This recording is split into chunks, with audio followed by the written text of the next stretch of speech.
В Якутской кадетской школе-интернате проходит всероссийская акция ЕГЭ для родителей. В республике ее проводят уже 4-й год подряд. В этот раз родители сдавали экзамен по истории.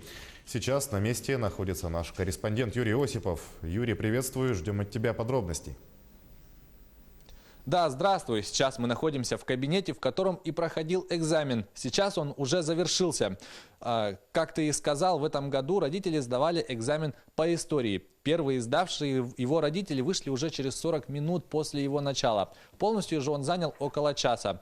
Задания этого экзамена аналогичны тем, которые будут сдавать их дети весной этого года. Эта акция предназначена для того, чтобы родители могли поближе познакомиться с экзаменом, который предстоит их детям, чтобы впоследствии помочь им с подготовкой к этим самым экзаменам. Уже после сдачи испытаний мы поговорили с родителями. Давайте послушаем. Мой сын учится в этой школе, в 8 Б-классе. К этому экзамену, конечно, если честно, я была не совсем готова, но, в принципе, все вопросы для меня были знакомы. Я не могу сказать, что это очень сложно.